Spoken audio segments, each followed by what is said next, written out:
Hello, welcome back to Up the Villa podcast, and we've got a big one for you. We are building Unai Emery's dream team.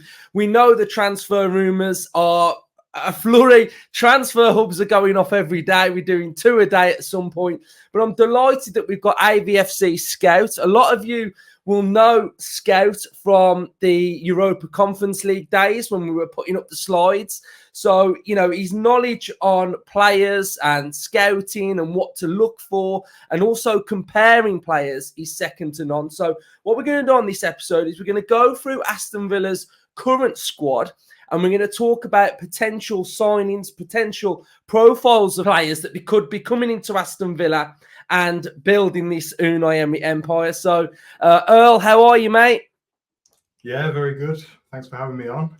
Looking forward to it. Yeah, you've been absolutely smashing it. So we'll get stuck in there then. So Earl has created this wonderful slide and we're going to go through it and we're going to pick it apart and we're just going to see where it takes us, basically. So the objective of this document is to evaluate the 23-24 AVFC first team squad.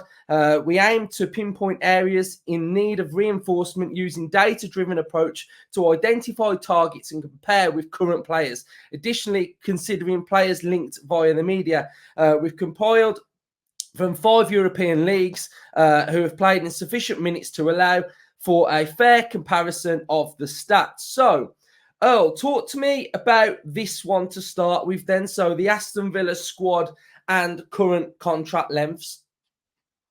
Yeah, so the first thing really to look at is the current squad. How's the current squad looking? What areas do we need to improve? So just first of all, kind of listed the squad depth. So these are mainly just the players that are listed on the Villa website as first team players. So not really including much of the youth in there who will supplement the squad as well. Broken it down position by position, so from top to bottom, strikers to centre backs. I've only done the outfield players for this analysis here. So it kind of shows you the depth that we have in each position. Also then including the contract lengths for all of the players, colour-coded it as well. So you've got the green, which is players who have 3 or more years left on their contracts. Then the orange there, players with 2 years left, basically. So these are the players that you have to start thinking about contract renewals, or do we need to move them on? And then the red players who are either out of the door this season, like Longley, Zaniolo, or players with one year left on their contract who are pretty much out the door. Yeah, it's really interesting. And a couple of players are standing out here then, really, with 2 years left. I'm looking at Buendia now, and I'm thinking, you know, coming back from this injury, you know, he's going to have a big season, basically. That one to me would feel make or break, really. You know, do we renew or do we look to move on? And then you've got a couple in there that I think we're really going to touch on in a bit anyway. The left backs, you know, we know Ian Matson's in. He's through the door. We've got Sousa, the young lad that we signed last January. So Digne, Moreno, I imagine one of those are going in this window. I've potentially said both. We'll get onto them in a second. And Mings as well, probably in the same position that Buendia's in, really. It's make or break coming back from these injuries. And then you've got Carlos in there. Again, we'll come on to him in a second then. So something that I've been quite big on during this transfer window is trying to get this average age of this Villa side down a little bit. Do you see the same sort of importance of that, or are you sort of fairly comfortable of where our squad's ranking? Because it's not actually that high. Is it 26.4? No, so well, on this slide, what I've done here on the left with the graph, comparing the age of the player to the amount of minutes that they've played in their career, specifically in league play. So you can see McGinn right up there at the top with nearly 33,000 minutes. I think he's played. We've got there's like a trend line on the graph as well, so you can kind of get a sense of the players that are above the line of kind of played more minutes than average, you could say. And then below the line, you've got the likes of Mings, maybe who's had more injuries. He might be older, but he's not actually up there in the amount of minutes that he's played in his career. And then on the right as well, I've got the table there, compared the average squad age across the league. League average was coming in at 26, so we're just above that, 26.4. I think seventh oldest team in the league, so it's not too bad. But yeah, definitely, I think you can see some of the players. We've got a big cluster there who are kind of the majority of the squad, the starting 11 playing squad. Yeah, so I kind of agree with you. Yeah, it's no surprise to see who's at the bottom there. Chelsea, to be fair, I'm surprised that's as high as that is. I thought it was going to be like 19 or something, but yeah, that's a little bit of a mad one then. So I like this one here, how you've started with strikers, because I always feel like whenever you get a transfer rumour, no one wants the goalkeepers. Like, if I do a transfer hub on goalkeepers, no one's bothered. Right. But if you talk about a striker, everyone's like, right, strikers, absolutely love it then. So take it away then, chatting about strikers, what we're looking for. I think we can all probably say Duran probably not going to be here. So where do you think Villa are sort of in the transfer market, looking at sort of strikers on that front? Yeah, strikers, it's a quite difficult position, to be honest. Probably the most expensive position you got to buy on the pitch as well. There are a few different routes we could go down potentially with the profile of a striker. Are we looking for someone who's like Watkins, which is very difficult to do because he's a very well-rounded striker. He scores lots of goals, lots of assists. Are you going to go for a taller striker maybe who can come on and maybe score some headers, hold the ball up a bit more, or are you looking for kind of maybe like a more of a second striker, number 10, to play with Watkins? So there are a few different options of profiles that you could look at, really. Yeah, we were linked with Bayer, the German international, who I think, the more I've been thinking about that one, the more I think it would really suit that sort of like Diaby role a little bit. He's sort of played along with strikers, so you can look at that. And I think with the striker situation, we're in a very difficult position because we've got a striker that has got massive amounts of Premier League experience. He's got loads of different attributes that add to his game. He can do loads of different things, and to me, he with his age, he's getting better and better. Those numbers are rising every single season. So with Watkins, it's really interesting, and we have gone down that sort of younger route with Duran, but his profile it's just not suiting Villa, I don't think. So, like you say, how do we sort of manage this? And I think it's going to be interesting to see what we actually do then. So we've got a group of slides now comparing Ollie Watkins to a current Villa player in Archer, and also players in different leagues and different profiles. So we'll kick it off then with a player that we have been linked with, Ollie Watkins and El Nesri. So what are you making of this link? Do you feel like this type of player would benefit Aston Villa? Yeah, absolutely. I think I'm a bit biased as well because I do like the big striker, and that's exactly what Unai'S is. He's about 6'3". You can see from the graph as well. He's very good in the air. He's more of like a penalty box striker as well. So he'll be a fox in the box. Different profile to Watkins again, so he could play with Watkins and offer something different, or he could lead the line on his own as well. Yeah, I do really like this one. I do like a bigger striker. We've seen in the Euros as well with Germany bringing on Füllkrug off the bench. So I think it's a good option to have that kind of player in the squad. Yeah, he's that type of player that's a little bit like Weghorst, right? Like Weghorst, like he was really bad at Man United, wasn't he? But he's obviously got real good ability, can finish, and he's that type of player. And you know, probably that type of role is probably what Villa are looking for. Really, you know, I don't think we're not looking for a player that's going to sort of get ahead of, like, play ahead of Watkins, because I think Watkins really suits the way that we play. But you know, these type of players that can come in and offer something a little bit different then. So wingers is an interesting one, isn't it? Because I want to get your thoughts on Diaby, because Diaby's numbers last season were actually like really good, and I think sometimes I always like using the eye test. I think that's what I base things off first. Like, what do I see first? And then the more you sort of like delve into numbers. But you know, you can see here like non-penalty XG. Diaby's numbers are you know, okay, slightly ahead, but he's got better non-penalty XG than Bailey last season. So do you feel like there's a big season coming from Diaby? Yeah, I mean, you'd like to think so. I think with the goals versus XG, it kind of indicates to me, and aligns with the eye test as well. It's a confidence thing.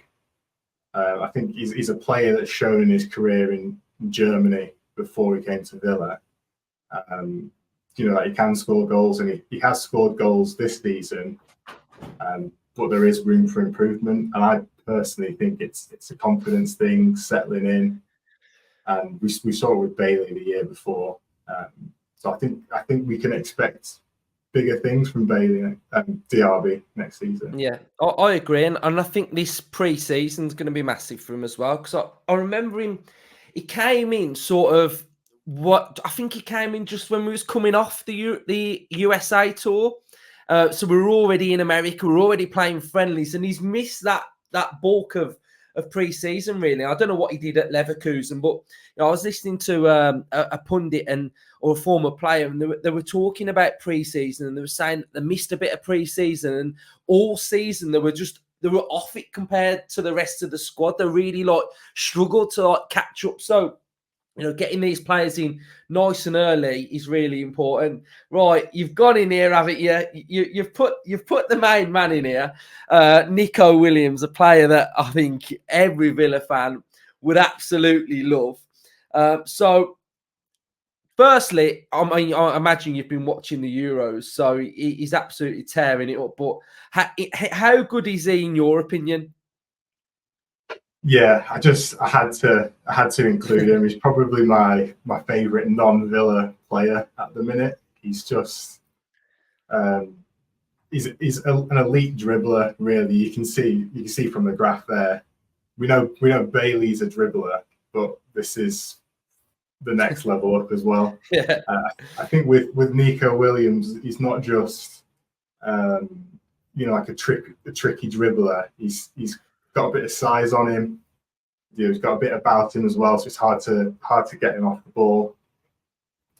So yeah, I think he's a top player. How realistic it is to be seen. But yeah, mate, he's quality.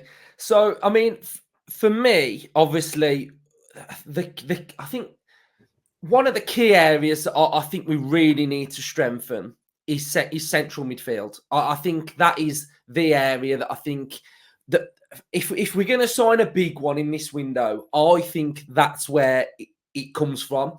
I think we all know, you know, striker role. We need another striker if Duran goes, and we need another option there. Left back, that's sorted. Right back, that's going to be looked at as well. Maybe a right back or a centre back moving across. We don't know, but this is the big one for me, because we yet to get the Luiz replacement in, and I think there's been a lot of links with Gallagher, etc., and Onana. So, what are your thoughts on midfield, and what type of profile do you think we need to sign? Yeah, so for midfield, I think we'll be getting a few in. I think it would definitely be more than one. Different profiles as well. I think a lot of the players we've been linked to have been quite similar to McGinn. So I think Monchi and Emery are probably looking to, add competition for McGinn, add in some of the things that McGinn can do. I think even, I've not included him in this slide since the deal kind of broke down, but even Weston McKennie, I think, was actually quite similar to McGinn in terms of the output. I personally see McGinn more of an attacking midfielder. We know you can cover in deeper in as well, but yeah, I personally see him more attacking. So that's where Matthias Sewell links come in as well.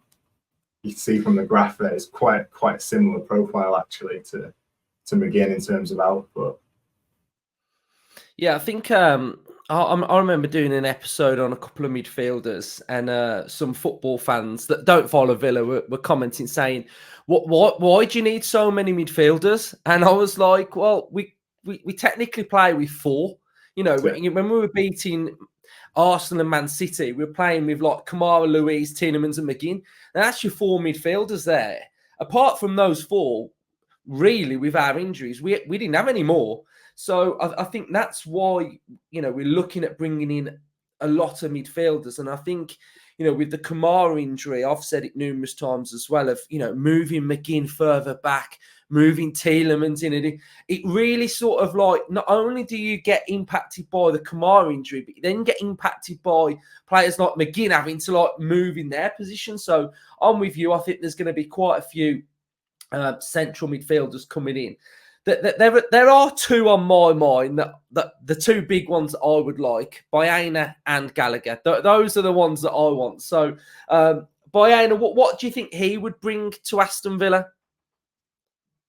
Yeah, well, he's a player that Emery obviously knows from his time at Villarreal, and he's just a massively creative player. I think he was the league leader in La Liga, 14 assists last season. So you just bring massive creativity to the team. Versatile as well, so similar to McGinn, how he can play wide or maybe in that central 10 role as well, give that options, potentially even like a second striker at times as well. So yeah, creativity, versatility is big with Baena. Love it. Right. Douglas Luiz. 2 questions. One is, are we really going to miss him that much? And looking at this, Ross Barkley's stats are pretty good. So, how are you feeling about Luiz going? And how difficult is it going to be to replace him? Yeah, well, it's a big miss. I think he was a brilliant season, and he was the player of the season as well. The season before when Emery first came in, so it is a big miss. But I think it's probably only going to be a short term that we'll miss him. I think Tielemans can do a lot of the things that Luiz did. I think it was very smart bringing in Tielemans when we did.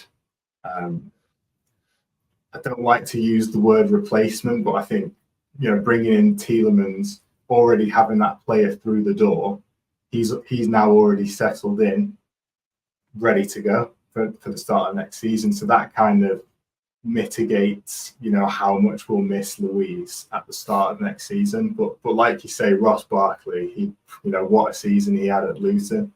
I think if Luton had stayed up, he might have been my signing of the season. Really, Ross Barkley played, very well. You can see from the graph I put up there, he's very similar to Luiz. Passing stats are probably a bit lower than what Luiz did for Villa, but I think you put Barkley in a better team with better teammates around him, you'd expect those stats to go up.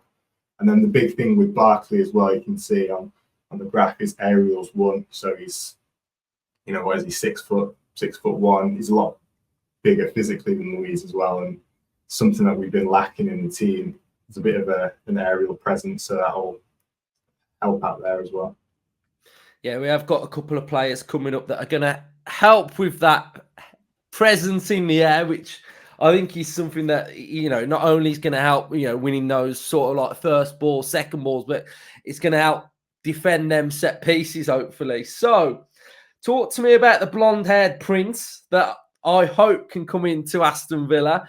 You know, a really, really good player. I really like him, and I think that energy, that pressing nature, I think he could offer something completely different to what we currently don't have in our team. So I think with this one, it feels like after the Euros, that's going to be one where potentially that deal could start to open up a little bit. So, you know, what do you think of Gallagher? And do you feel like it's quite a realistic chance we could get him? Yeah, I'm really big on Gallagher as well. I'm a big fan. I think he's very underrated by a lot of people. You can see from the graph here that he's really well rounded. It's almost looks like a circle. The graph he's just good at pretty much everything. What that means is he can cover a lot of positions. So his defensive numbers are good enough that he can cover in defensive midfield at time. Probably not his best position, but good to have. His best position, I'd say, probably centre mid, kind of that box to box role. Give him a bit more freedom to get forward, but also come back and defend as well. And then, like you say, his running, his pressing could operate as the second striker as well. I think what a lot of fans don't like about Gallagher is technical ability. Maybe not what you'd think, not what you'd associate with an Emery player. But what you've got to remember with Emery as well is that his forte. He's a coach more than anything, and that's exactly where Emery will improve him, is his technical ability. So you bring in a player like Gallagher, who's already got kind of all the other attributes that you need: the running, the pressing, stats, and then you add that technical ability to his game, which Emery I think can do. You're looking at a really top player there as well, and he's only 24, so he's very moldable still. Yeah, absolutely love him. Get him in at Villa. Right, so let's talk about a player that's just signed for Villa then, Enzo Barrenetxea. And he could possibly be given a little bit more game time than he might have thought he might get if he has a really good pre-season with the Kamara injury. So do you know much about Barrenetxea? Yeah, I've seen him play a few times for Frosinone. I mainly was watching for Matthias Sewell, but he was there in the squad as well, so I've seen him play a few times. He's a bit younger than Kamara. He's about a year and a half younger than Kamara, so he's still quite young. Bit behind him there in terms of the stats that you can see, but where he does excel is the ball recoveries and the aerials won. So again, we're bringing that aerial presence to the team. Passing numbers look very good as well, so we can absolutely cover Kamara there. Does a lot for the team. I wrote a thread about it on Twitter as well. But Kamara is really a key player for Villa, in my opinion. A lot of the kind of just dropping in, getting the ball off the centre back, playing those simple passes, but then also being able to, progress the team up the pitch. So you can see progressive passing is good, passing into the final third is good. The question marks I'd have with Enzo is, his dribbling ability maybe. Watching him, he looks good on the ball, but the output that you can see there from the graph is I'd like to see more, progressive carries. I'm quite big on take-ons at the minute. So successful take-ons, that's right at the bottom of the graph. And it's something that Kamara is quite good at. So in those tight spaces, can he turn and beat a man? It's about press resistance really. So that'll be something I'll be watching out for in pre-season with Enzo. Yeah, I can't wait for that first day when that Emery walks out with that clipboard, with his master plan to sort of Villa domination, Champions League success on there, and he's just going to plan and set that team out. And yeah, what he can do with these players, it's going to be remarkable. So another player that I really rate, and I mean, I don't understand why he's so underrated. Everton fans don't rate him that highly. Is Onana. I see a player there, and I see a player that's got so much growth in him still, but Everton fans just aren't having him. They're like, have him, take him, he's rubbish. So he'd cost a lot of money, but I like Onana. Do you like him? Yeah, I think I like him more and more every time I watch him, really, especially at the Euros as well so far. I think he's been great, and I think he's probably just what we need as well. He's must be 6'4", 6'5", you know, really good in the air, athlete. He's quick as well. You know, because he's tall, he might not look as fast, but he's got those long strides. So he's quick, he's physical. And what I like about Onana as well, I think he's improved a lot last season. Even though he struggled to get into the starting 11 at times, probably towards the end of the season, I thought he was actually quite improved, especially with his passing and progressive passing the ball forward. I think his passing numbers look quite good, and then, like I said, with Barkley, we're probably getting even better as you're getting into a better side that, you know, likes to pass the ball around more, which Everton under Dyche don't really do too much. Yeah, right. So let's get stuck in then to an area that I think excites me a lot.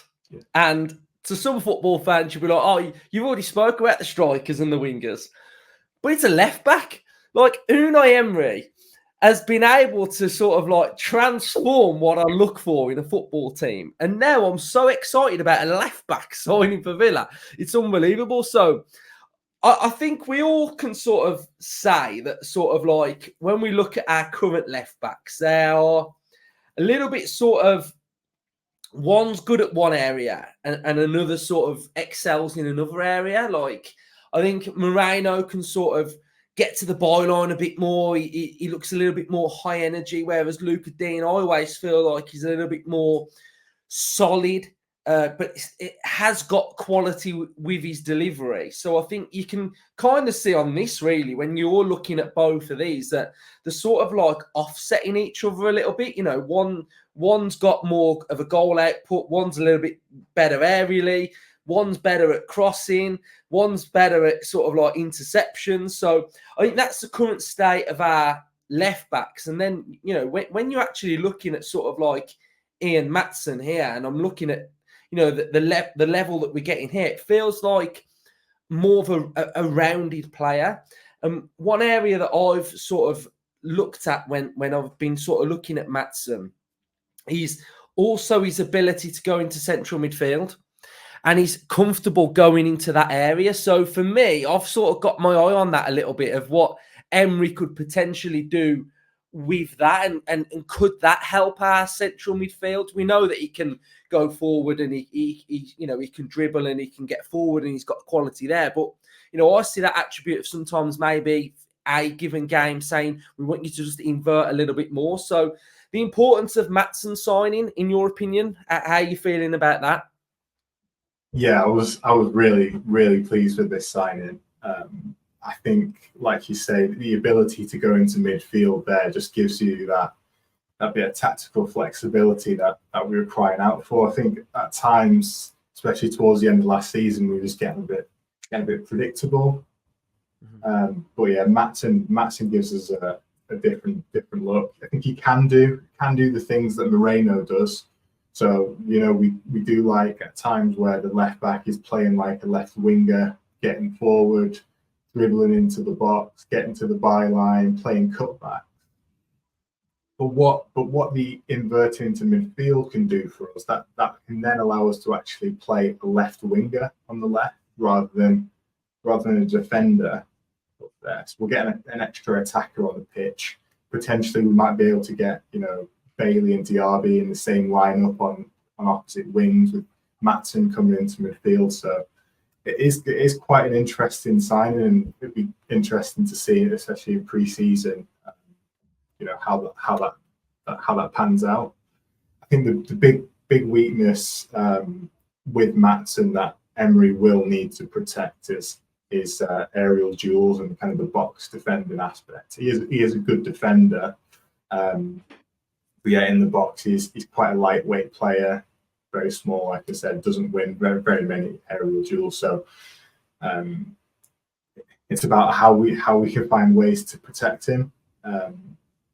He will be next to Pau Torres as well, as who's not the best in the air. So it'll just be interesting to see how that problem is solved. But overall, he's really happy with that signing. Yeah, definitely. I mean, when we were all looking at the rumours, I think if most fans thought, okay, what left back would you love to sign?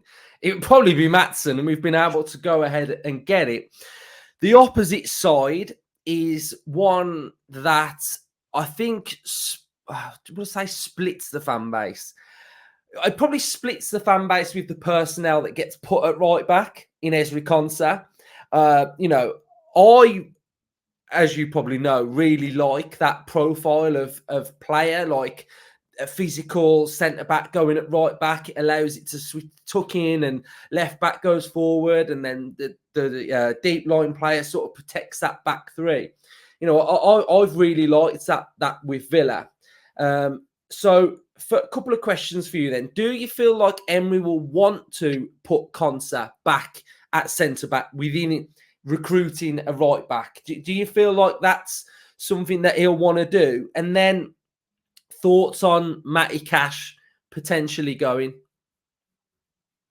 Yeah, with Konsa, first of all, I think he has to be in the team, whether that's right back or centre back. He's one of the first names on the team sheet for me.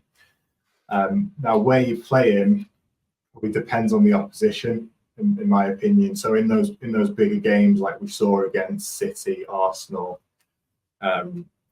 you're probably looking at like Newcastle away, and those kind of games, I think we will play with the three centre backs and move Konsa to right back. I think I would probably doubting at the start of the season whether he could do that role. I thought personally, I didn't think he was maybe progressive enough, good enough going forward to play at right back. But I think he showed he absolutely can do it, and he came on leaps and bounds last season. Because we're not that strong in the air, I think we do need to add a centre back who is good in the air to play in between Torres and Konsa, and that would then mean pushing Konsa out into right back. So that's where I see him. I think he'll play centre back in a lot of games, and he'll play right back in a lot of games. Matty Cash, I think we do like to have an attacking right back option in the squad. It's a difficult one with Cash. I think I like him. I think he's improved a lot under Emery, and at his time at Villa, he's just got better and better. I think whenever I start to doubt Cash, he then gets that little bit better, and I'm on board again. So it's a difficult decision. I think he's underrated by a lot of people and overrated by a lot of people. I think he's a good right back. If a team comes in and offers more than what he's worth, then that's when I'd probably look at, is it worth moving on? Yeah, we were linked with Coyote a couple of days ago as well. That would be a really exciting one for me. I'm with you on Cash, really. I like him. I think he's good, but it's whether good is enough. Quality wise going forward, it's that tactical sort of leaving the leg a little bit too far forward and playing them on side, and it's just that really. I think he's good, but I think that he's definitely an area, especially that we're looking at to sort of lock down a little bit. And I'm with you on Conser as well. I think anyone that's seen the interview that Saka did on the England Lions Den when he was saying that, me and Ezri, we do our 1v1s because Ezri's, one of the best in the league at defending 1v1 and, we're learning stuff off each other. Conser's 1v1 defending when he plays at right back, he's phenomenal. And I think that's an attribute that can often get overlooked. You have spoke about centre-backs then, and Carlos is one that's names being sort of put out there a little bit of maybe potentially him moving on. What type of centre-back do you think we're looking for? Because I've got the idea that I want a brick wall in there that's going to head absolutely everything. That's just going to be so aggressive, just bully everybody. I want to look at someone and just think you're solid. You are as well. So what are you looking for in a defender coming in? Yeah, well, just on Carlos first as well. I think right at the beginning of the slides, I mentioned with the contract length with Carlos, he's got 2 years left on his deal.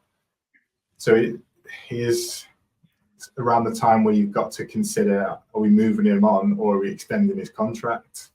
Now he's 31. Is he 30 or 31 years old? So do you really want to be extending his contract by that much? Is his value going to be any more than it is now? So probably looking at moving him on, to be perfectly honest, while he's got that value.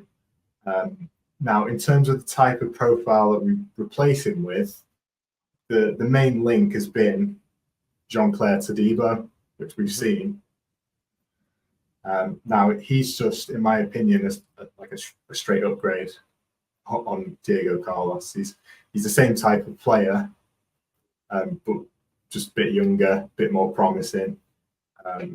He's got all the attributes that Emery's looking for. He's good on the ball. He's got a high number of touches. He's used to having it. He's used to playing lots of passes.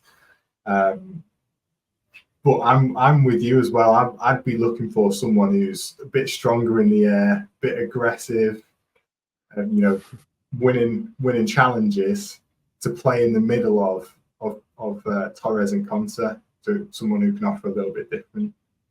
Yeah, because it really needs to complement Pau Torres as well, because I think for what the positives we get with Pau, I mean, I don't need to go into the positives, but the one negative would be the physicality element.